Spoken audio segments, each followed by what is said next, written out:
Assalamualaikum warahmatullahi wabarakatuh. Saya Ati Windri Handayani dengan nomor induk mahasiswa 211250103 dari kelas 11A akan membahas asesmen akhir semester dari dosen Profesor Dr. Insinyur Agus Purnomo mengenai data sistem real time visibility arsitektur case study 3 nomor 22 dari PT Pos Indonesia.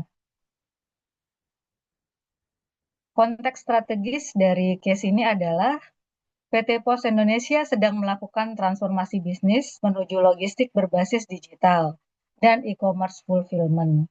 Direksi menyadari masalahnya bukan hanya operasional, tetapi arsitektur pengukuran kinerja supply chain yang tidak terintegrasi. Masalah yang ada saat ini di PT Pos Indonesia adalah KPI antar unit tidak selaras, tidak ada integrasi score based measurement, balance scorecard belum diterapkan pada fungsi logistik, dashboard belum real time, dan benchmark eksternal tidak dilakukan. Data simplified dari masalah yang ada di PT Pos Indonesia yaitu dari on-time delivery dengan angka 88%. Data ini menunjukkan bahwa kinerja operasional supply chain di PT Pos Indonesia menjadi rapot merah ya, karena on-time delivery-nya di angka 88%. Artinya 12% dari pesanan customer itu terlambat diantarkan atau diterima oleh pelanggan. Kemudian order fulfillment cycle time naik 15%. Artinya masa tunggu pelanggan itu lebih lama dibandingkan yang sebelumnya. Untuk freight cost per unit pun naik 12%. Jadi biaya transportasi untuk delivery barang ke pelanggan per unit naik 12%. Artinya profit perusahaan juga akan tergerus. Dari supply chain cost itu di angka 19% dari revenue. Artinya dari total pendapatan 19% itu biaya untuk logistiknya. Di angka normalnya di luar itu di angka 5-9%. Jadi supply chain cost yang terjadi di PT Pos Indonesia saat ini tinggi di 19%. Kemudian inventory turnover-nya turun dari 9 kali ke 6 kali dalam setahun. Artinya barang yang keluar dari warehouse itu semakin sedikit ya. Jadi banyak penumpukan stok di gudang. Artinya cash flow-nya tidak berjalan karena uangnya ada di dalam gudang tidak bisa keluar dan dibeli oleh pelanggan. Pos Indonesia sudah ada sistem yaitu ERP, TMS, dan WMS, tetapi belum fully integrated. KPI review juga dilakukan 1 tahun sekali oleh manajemen. Data system dan real-time visibility arsitekturnya dari evaluasi ERP, WMS, dan TMS integration. Integrasi ERP, WMS, TMS di PT Pos Indonesia dalam masalah ini dalam kondisi kritis karena adanya disinergi atau hambatan besar pada aliran barang dan informasi. Untuk desain real-time dashboard, sebaiknya saran dari kita dibuatnya supply chain control tower agar manajemen dapat melihat kesehatan operasional secara real-time. Dashboard tidak hanya berfungsi dengan melihat angka ya, jadi juga ada rancang early warning system yang akan memberikan warning otomatis dan alert apabila data di bawah target ke PIC yang monitoring proses operation di PT Pos Indonesia. Untuk digital measurement arsitektur yang ada di Pos Indonesia, saya membuat seperti yang ada pada gambar, jadi yaitu input, data source, dan collection itu ada 3 di ERP system. Itu terdiri dari order time, untuk revenue, inventory value, dan customer data. Kemudian WMS system, jadi untuk picking time, stock on hand, lokasi, dan stock movement. Kemudian juga terintegrasi dengan TMS system di GPS route, freight cost, POD, POCK, dan dispatch time. Jadi input harus dilakukan dan hukumnya mandatori supaya data bisa dibaca dari hulu ke hilir beserta kevalidasi data tersebut. Kemudian proses yang kedua itu integrasi dan processing di middleware.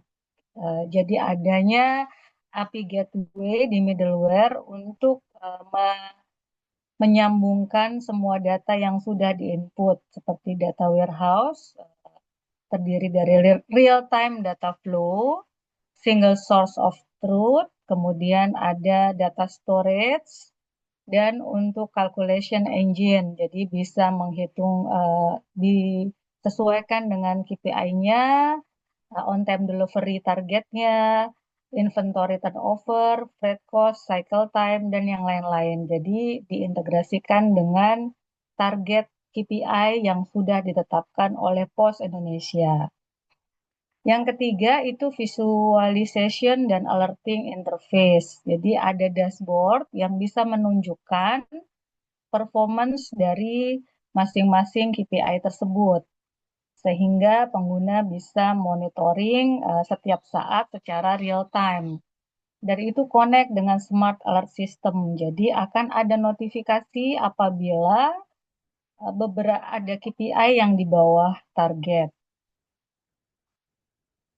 Selanjutnya ada weekly auto report. Jadi auto report per minggu itu di-generate by data yang sudah ada yang akan digunakan untuk pengambilan keputusan dan action plan yang akan dilakukan untuk memperbaiki kinerja operasional ke depannya. Oke, untuk konsep control tower sendiri, control tower itu sebagai pusat kendali terintegrasi yang menggabungkan data, teknologi, proses untuk memberikan visibilitas penuh secara end-to-end. Control tower juga menjadi solusi supaya antar departemen tidak terjadi silo. Selain itu, control tower berfungsi juga sebagai sistem peringatan dini. Dengan adanya integrasi keputusan diambil berdasarkan data untuk menjawab masalah inventory dan biaya.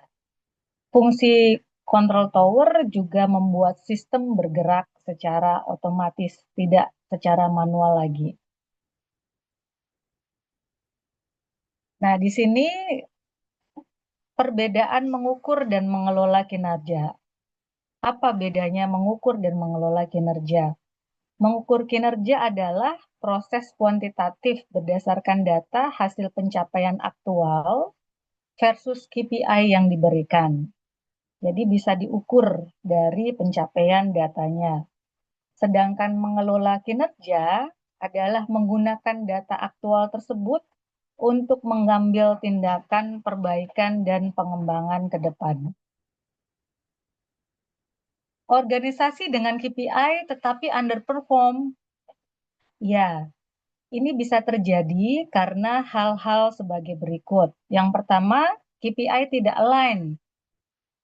Target KPI tidak sejalan dan tidak mendukung strategi utama perusahaan atau tidak realistis dengan kondisi lapangan yang mengakibatkan organisasi tidak bisa mencapai KPI yang sudah ditetapkan. Yang kedua, salah menilai atau misleading. Matriks yang digunakan tidak mencerminkan kinerja nyata. Jadi terlalu fokus pada hasil akhir, tetapi tidak adanya atau kurangnya pendorong kinerja. Selanjutnya adalah kurang kompetensi. KPI bisa underperform karena tim tidak memahami target yang diberikan atau kurangnya tools yang ada di suatu organisasi dan kurangnya kemampuan dari sumber daya manusia untuk mencapainya. Bagaimana kita bisa mengatasi supaya KPI tidak overload? Yang pertama, kita terapkan SMART dalam pembuatan KPI. SMART sendiri di sini adalah spesifik, measurable, achievable, relevant, dan time bound. Yang kedua, kita batasi jumlah KPI agar semua yang menjalankan KPI tetap fokus untuk bisa achieve KPI tersebut. Menggunakan dashboard untuk memantau data secara real time. Jadi performance masing-masing personal itu ada di dashboard tersebut untuk bisa dilihat secara real time. Adanya review dan evaluasi berkala yang dilakukan oleh superior atau manajernya sehingga bisa tracker posisi sumber daya manusia untuk mendapatkan KPI-nya. KPI sendiri itu mengukur output hasil, bukan sekedar input atau aktivitas harian. Karena memang KPI itu alat untuk membuat kita mencapai result yang sudah ditetapkan oleh perusahaan. Apakah semua hal perlu diukur? Tidak, tidak semua hal itu perlu diukur. Hanya poin-poin utama saja yang diukur. Kemudian adanya batasan dalam KPI, jadi tidak semuanya perlu diukur. Yang diukur adalah yang bisa ditindaklanjuti atau actionable. Kemudian fokus pada hasil atau output. Conclusionnya, effective supply chain management is essential to delivering value to customer and achieving business success. Terima kasih untuk perhatiannya. Wassalamualaikum warahmatullahi wabarakatuh.